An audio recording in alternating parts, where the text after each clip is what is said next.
Hey everyone, here joined with Ben Kaplan, Ehave CEO. We're gonna just introduce the videos here. We're gonna be doing weekly, bi-weekly videos, talking to Ben, talking about his background, talking about the company, industry, you name it. I will be doing a ton of videos like that. Of course, if people have questions, you can always ask. But first things first, Ben, how are you? Not so bad. How about yourself? Yeah, not bad, not bad. No complaints. Just had a long weekend here, so feeling good. Do we want to maybe hop into your background? I figure let's do an intro video, get to know Ben, we can call it, or something along those lines. But do you want to kick us off maybe with where you went to school, first couple jobs? Sure. I'm up from New York City. I live here in Miami Beach, Florida. I went to college up in upstate New York, Sullivan County. And I moved down here in 1999, where we had an opportunity to run a brokerage firm, a little money fund. 20 years has gone by pretty quickly. And I was able to invest in Ehave as one of my investments back in 2014. We did an IPO for the company back in 2015.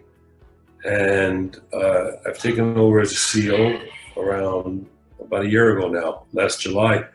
And my background, I've taken dozens of companies public, financed them with my own capital, and been able to find unique opportunities that have current, functional time frames behind them. And what I mean by that is there's a wave, and in investing, you need to catch the wave at the right time and not be too early and not be too late. And so I think that where Ehave is positioned in mental health and digital therapeutics, working with inside the human brain, collecting data, we're at the perfect time in history for this sector that is about to bloom and blossom. That's why I took the opportunity to step on the other side and not only be an investor, but be an officer and director of a company. Yeah. So, I mean, awesome. We're going to have to pry your background apart a lot more than that, but definitely a great industry that you're getting into. It's getting a lot of, I guess, hype is one word, but it's getting a lot of love. There's a lot of money being put into it, and there's a lot of science being put into it as well. But, taking a step back. So you said you kind of started your own money management firm or your own fund. You start financing companies, taking them public. Do you want to maybe talk about some of the successes that you had? Any companies Sure. People might know? Sure. A lot of successes, some failures. I started back in the 90s working for Donald Trump at the Taj Mahal, and working inside of a casino. You were able to see and deal with people losing and making money all day long. And from there, I ended up working for a small boutique in New York called Donald and Company. It was a brokerage firm in Midtown, and we did unicorn transactions. One of them was a company called Envision Technology. It was bought out by GE in 2001 after the Twin Towers were blown up. And you see them in all the airports around the world. It's scan your luggage for bombs. And after doing a few successful transactions in the brokerage business, I decided to relocate here to South Florida, as I mentioned before. And I started investing in companies at certain times over the last 2 decades that were current and relevant.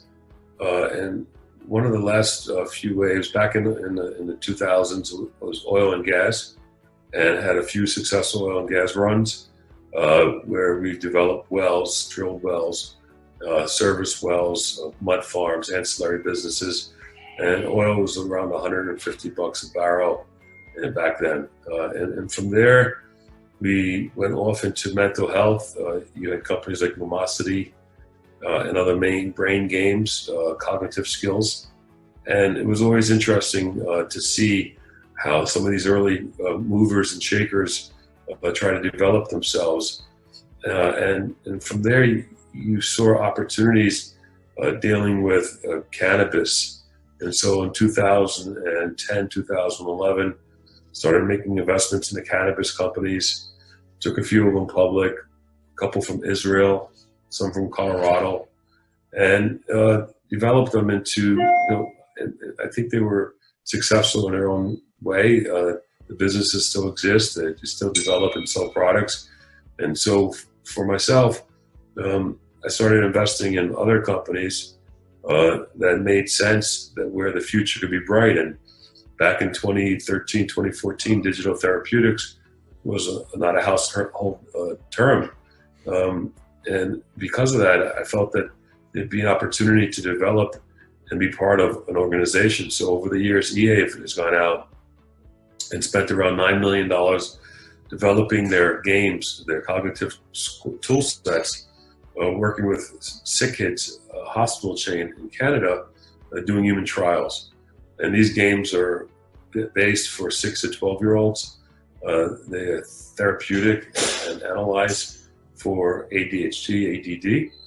And working with inside the human brain, I was lucky enough to be introduced to the psychedelic business, which some of it overlapped on the cannabis world. And I started looking at investments in that sector, and a few of them stood out to me.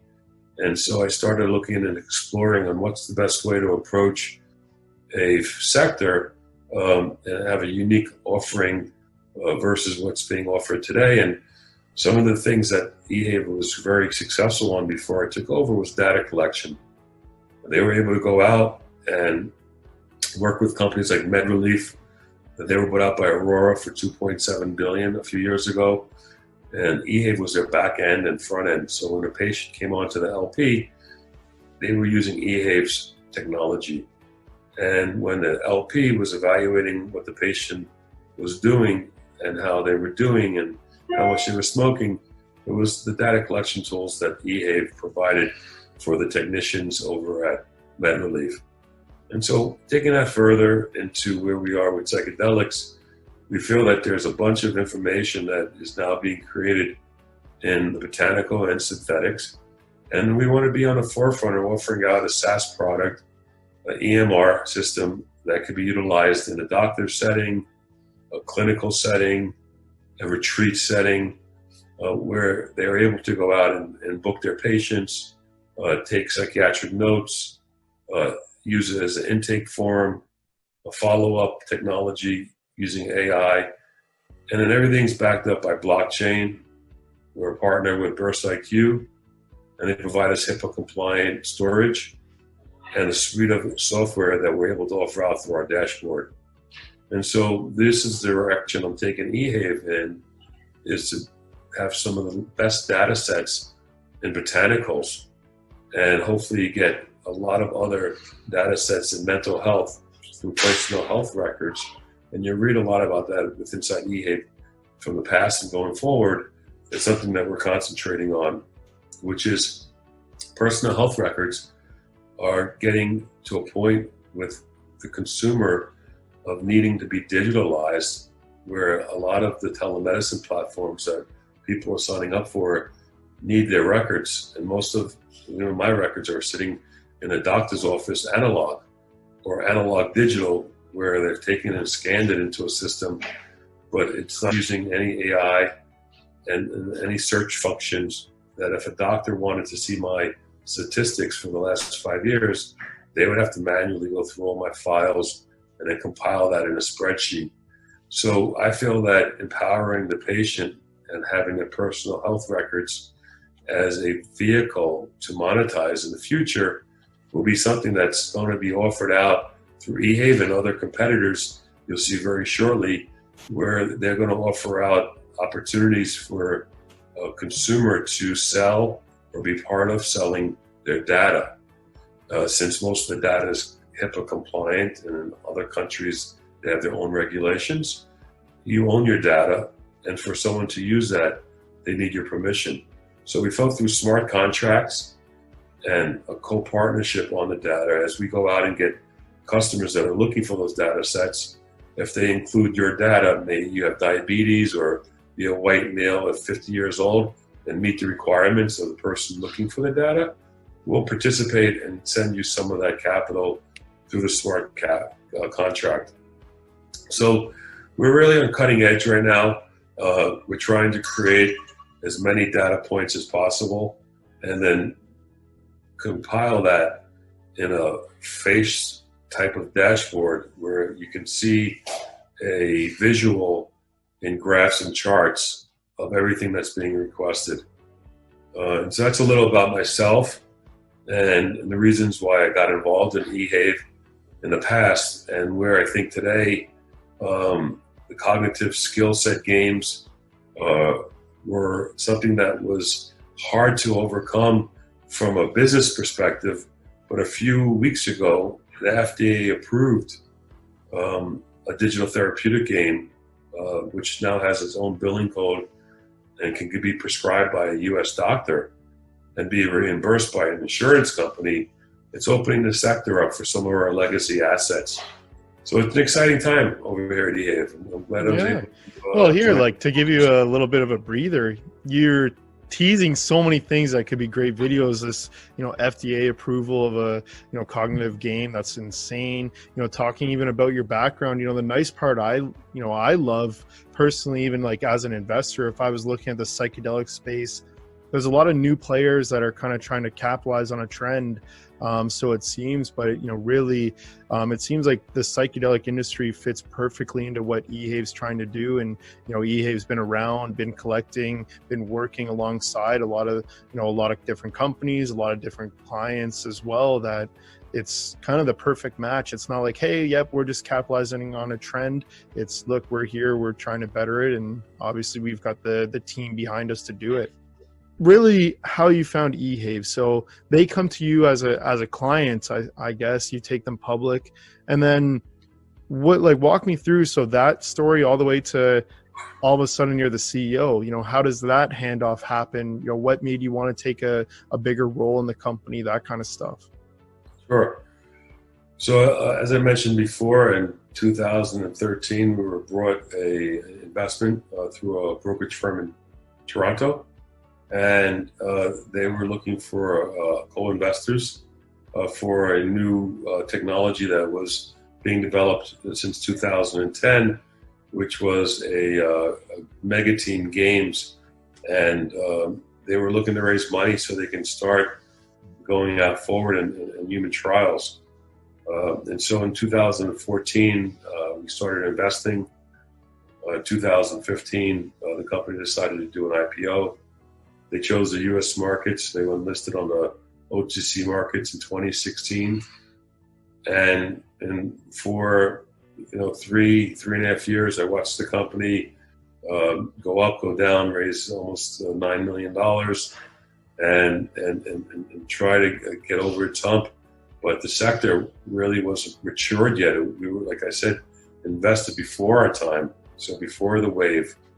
And back in 2019, they were approached by a large Toronto company, a private company owned by a billionaire. It's in the filings called Zayas, CYUS.